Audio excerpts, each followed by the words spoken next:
Hello friends, today we are going to learn warming up and chit chat activity of unit number 1.4 Be Smart for standard 10th subject English. Let's go start. First question. Planning your career is not an easy task. तुमच्या करिअरचे नियोजन करणे सोपे काम नाही. But we can reduce the distress by making a proper choice. पण योग्य निवड करून आपण त्रास कमी करू शकतो. If we do, जर आपण तसे केले, what we love to do, जे आपल्याला करायला आवडते, the journey becomes smooth and leads to success. तर प्रवास सुरळीत आणि यशाकडे घेऊन जातो. The following diagrams shows important factors to be considered while choosing a career. खालील आकृतीमध्ये करिअर निवडताना विचारात घ्यावयाचे महत्त्वाचे घटक दाखवले आहे. Discuss in your group which factors you regard as important ones. तुमच्या गटात कोणते घटक महत्त्वाचे आहेत याची चर्चा करा. पुढील सर्कलमध्ये करिअर फॅक्टर्स म्हणजेच करिअरचे घटक दिले आहेत, त्याबाबत आपण चर्चा करूया. फर्स्ट, स्किल कौशल्य, इंटरेस्ट आवड, ॲबिलिटी क्षमता, पर्सनॅलिटी ट्रेट्स व्यक्तिमत्व वैशिष्ट्ये, डिमांड्स मागणी, फायनान्शियल गेन्स आर्थिक नफा, फॅमिली प्रोफेशन कौटुंबिक व्यवसाय, फ्युचर प्रॉस्पेक्ट भविष्यातील संभावना. अशा प्रकारचे मुद्दे आहेत. आपण उत्तर पाहूया. Answer. Choosing a career is important. I think skills, interest and future prospects are the most important factors. Skills help us to work well. Interest keeps us happy. Future prospect help us to grow in the future. Next question. An acrostic is a form of writing where the first letters in each of the lines form another words. Acrostic हा एक लेखनाचा प्रकार आहे जिथे प्रत्येक ओळीतले पहिले अक्षर दुसरा नवीन शब्द बनवतात. For example, friends. F for faithful, R for respectable, I for inspiring, E for encouraging, N for noble, D for dependable. Next question. Prepare on your own such acrostic for.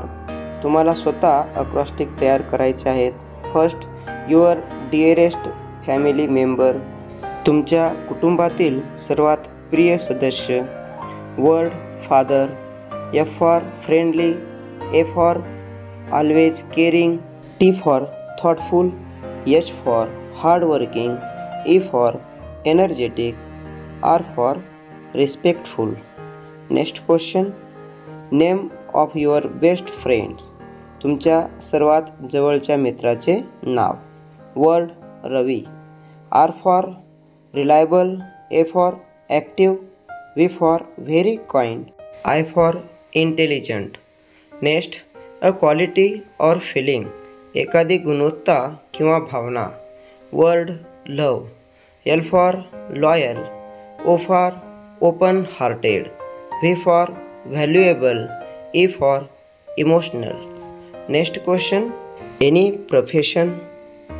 Word doctor. D for dedicated, O for optimistic, C for caring, T for trustworthy, O for obedient, R for responsible. Next question. Say whether the underlined words in the following sentences are used as a noun or verb or adjective.